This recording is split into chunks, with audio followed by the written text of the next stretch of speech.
Hey, man, how did you find out that you were allergic to DMSO? Because way back in the day when you first get into business, you're getting the trash beat out of you, and all of a sudden you're subjected to a lot of things that you've never felt before. And then all of a sudden a lot of substances maybe you've not seen in vast quantities and you have access to.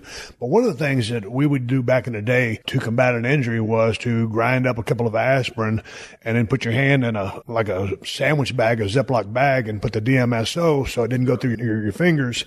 And then you'd rub that on the injury. So the thinking was because the DMSO penetrates the skin and takes whatever you put in there right into the injury. That's what we were doing back in the days. Guys crunching up aspirin, putting DMSO in and rubbing it into the injury. Were you doing that? Because that would have been the first time maybe you'd been exposed to DMSO. How did you find out you were allergic to it? I never used it. Luke, but you know the treatment I'm talking about, though. Yeah, I know, because Butch, one of the bushwhackers, just his breath smelled like DMSO. Yeah. His whole, when he'd sweat and he smelled like DMSO. I never tried it because back in the day then, whenever that was, 25, 30 years ago, I was eating the pain pills back then. And I wasn't to the point where I'm at now. But I never tried it. And you know, they could say it was the leg drop, or they could say maybe it was the steroids or the combination of both. But the truth was, when I finally saw my x-rays, I had scoliosis, which I never knew. Like a crazy S snake in my back. And if you ever look at me doing a double bicep shot, I don't stand up straight. I always cock my hips to the right. If you ever really look at a good shot of me doing a double bicep, it's almost like I'm cocking my hips, trying to look sexy or something. But that's not the case. My back wasn't straight. And I never realized that until I had my first back surgery. They go, Jesus, man, you've got this crazy scoliosis. And I had no idea. But that's kind of like where it all started. But I never used the DMSO until first got into business. You're a big guy. Always been a big guy, but you weren't really an athlete. Played a little baseball, but you had an injury, and you were a musician. And you were a very good student. So all of a sudden you start hitting weights, you start getting into business. And did you ever have one of the veterans? And you've always been a big guy. And so a guy like my size, man, we're taking a lot of bumps because we're going to bump more because I'm a smaller guy than you. But did some of the veterans come up to you and say, hey, kid, take it easy. You only got so many bumps left on your bump ticket? My question is, long story short, was the payoff worth it, feel now? Well, to answer that question first, yes.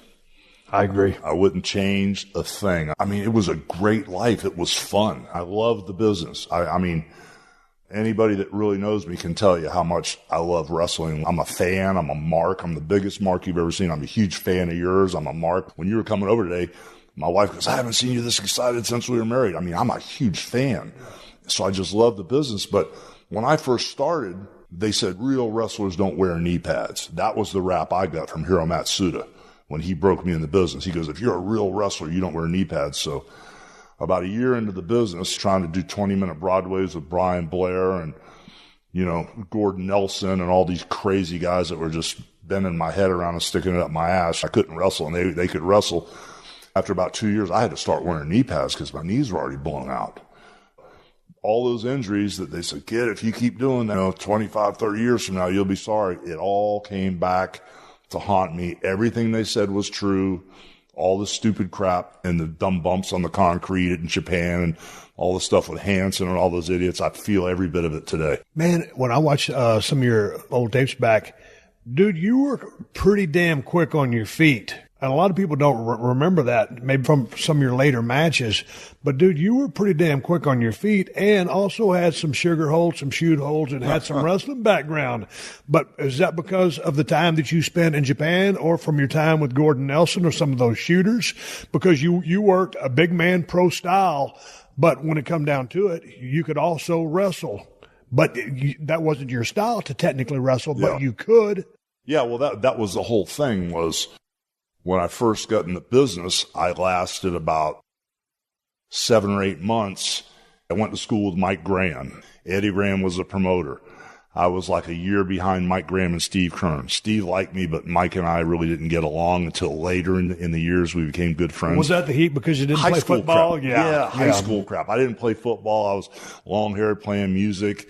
So when Matsuda broke me in, after he broke my leg, he bailed out. Yeah, he broke my leg, and I went home for 4 months. Supposed to be going to college. Finance and management was my major. I had a minor in music, and I was going to be an accountant, and play music, on the backside to make some extra money. But I was a huge wrestling fan, so when I had enough courage to go down there, they didn't want some long-haired hippie because I had long blonde hair, full head of hair, playing in a band. Plus, the biggest mistake I made was I ran my mouth around this small town. I'm going to be a wrestler, big mistake. So when I went down there, Matsuda broke my leg the first day, sat between my legs, put his elbow in my shin, grabbed my toe, posted my leg, and snapped my leg, and told me not to come back. Well, I went back 4 months later. I had my hair cut real short, and my brother was the tough guy. I wasn't, and so I was always in the shadow of my older brother, who was this biker who ran around with a tough crowd. And when I got my leg broke, my dad was pissed. He goes, "How dare you let anybody hurt you? What's wrong with you? You're not like your brother." And it kind of like, it lit me up, And so I went back, cut my hair short, and I said, no one's ever going to hurt me again. That was my attitude. And they weren't trying to hurt me now when I came back. They couldn't believe I came back, but they were exercising me, getting me in really, really, really good shape. I went down to about 245, 50 pounds, which is, I'm 290 like right now I'm 295 at 66 years old. And so I went back and they taught me how to wrestle, and Gordon Nelson would come work out with me. Jack and Jerry would come down and work out with me. Pat Patterson came down to help me do some stuff. And so they kind of like taught me to wrestle Florida style, like you were doing in Texas and all over, and actually have, wrestling matches. And that's how I was broke in. But when I went to Japan, that's the only time I could really wrestle. Because as soon as I got a chance to go to the fuller territory, Pensacola, Mobile, Dothan, Alabama, Birmingham, as soon as I got there, they wanted me not to go down on a drop kick. Big man, the one arm thing, push everybody off, test of strength. They didn't want me selling.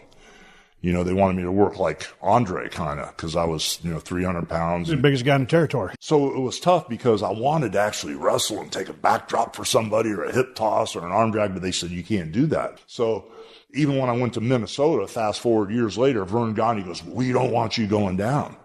Dude, that got all kind of heat from like Ken Patera and 450-pound Jerry Blackwell and all these guys that I was friends with. And I said, guys, I'll have a match with you, but Vern doesn't want me going off my feet. So going to Japan and getting to wrestle was actually fun for me, because in Japan, they don't talk a lot of English and they don't go over matches for hours and hours. You just go out there and you work.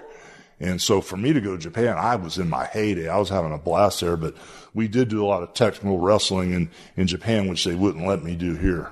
Would have drawn the money that you ended up drawing. And to me, when I go back and I'm watching all of these matches, one of the best things that you did, you had all that, but you're one of the biggest guys in the territory. But to me, your biggest assets, one of your hallmarks, was your ability and willingness to sell. I mean, you were like Hamlet in a Shakespearean play out there.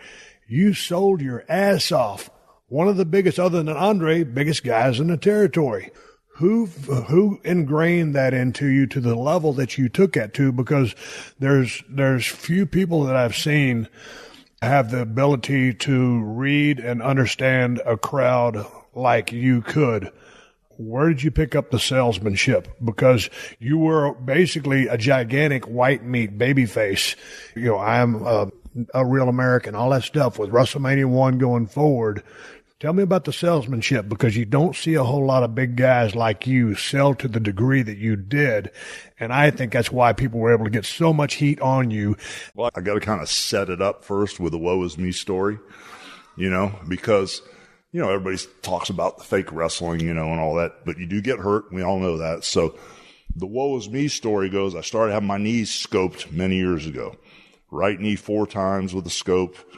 Left knee 4 times with a scope, and then I finally had them both replaced.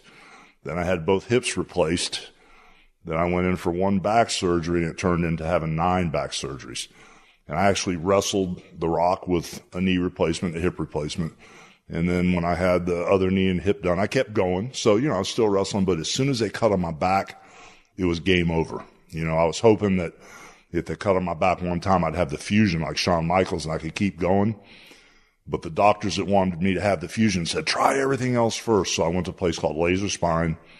They cut on me 6 times, and they basically took me out of the game. They cut so much bone away, and things went awry after the first 6 surgeries. After they told my new wife, Jennifer, I'd never walk again after the 6th surgery, it took me 3 more 12-hour surgeries to get up on my feet and rolling again. I was down about 1.5 years. But all that being said, I'm pretty darn cool. I can't wrestle again, but I'm really cool other than this darn arthritis is kicking in. And I'm going to be 66 years old in a week. I still work out with weights, use lightweight, but my parents, before they passed away, when they were my age, their hands were crippled up like a sideshow freak. You know, their hands were crippled and swollen and everything like that. So, you know, with the vitamins and then taking care of myself with organic food, I'm not there. But the main thing is the arthritis. I had no idea what that word really meant till you feel what it means. And boy, the arthritis is definitely something that changes the game. But I'm doing good, man. When I wake up in the morning, like when I told you I was going to meet you at 10:30, I backtrack about 3 hours because it takes me about an hour and a half in the morning before I can stand up straight, completely straight. That's how long to get the blood flow and everything. So once I get standing up straight and I get a little momentum, I'm okay. But, you know, things are good. If I could get rid of this darn arthritis, I think I'd be pretty well set. But all things considered, at my age, 66 years old, after what we've all been through, I think I'm doing pretty good. Arthritis feel like? Because that's a word that I hear about all the time and that many people suffer from. So what are the actual symptoms? Because, man, I'm looking down the road and maybe facing the same thing, but I don't feel it now. So what does that feel like? Because I can imagine a hip replacement. I've had my knee issues. I've had both shoulders completely rebuilt, cervical fusion, 3 broke bones in my lower back. I mean, you know, we've got a lot of similar injuries, but what does the arthritis feel like? It's a constant overriding pain that makes it so you don't want to smile or you don't. Is it in your fingers, your hands, or where is it? Now it's everywhere. Like with my right hand, if I go to try to get the car key out of my right pocket and try to go in there with my thumb, it'll shoot a pain up the back of my head. So it's just these sharp pains that whatever this arthritis or the inflammation is, it hits you pretty hard. So you have good days and bad days, and it depends on if it rains or if it's cold, or if you drink alcohol, because that'll dehydrate your joints and everything. So it's just a series of trying to do the best you can and taking the fish oil and everything else you take, glucosamine and everything else. I'm fixing to ask you that one. Everything else you can take just to kind of like take the edge off, but nothing makes it go away. Pain pills, nothing will make it go away. Do you have to take the pain pills? You were doing movies, but you never got the belt because you wouldn't do a job. So when I was doing the warrior thing and he wanted to go home early, I had to take care of myself because I'm putting him over. And one of the things I really needed was to kick out of his finish to show that I'm still Hulk Hogan. Yep. And then when you beat me, you're really beating a bigger monster because I've kicked out of your finish. You know, and then you come back and beat me. It's going to be good for you, but it helps me too. So my whole mindset the whole time I worked with plan A, plan B, or plan C, like I talked about, the Hulk Hogan finishes, were to protect my opponent so I could come back and draw money with him. I'd go like to the Garden with Randy Savage 3-4 times in a row and sell the place out 3-4 times in a row just with Randy because he would do the right finishes with me. You know, so it worked.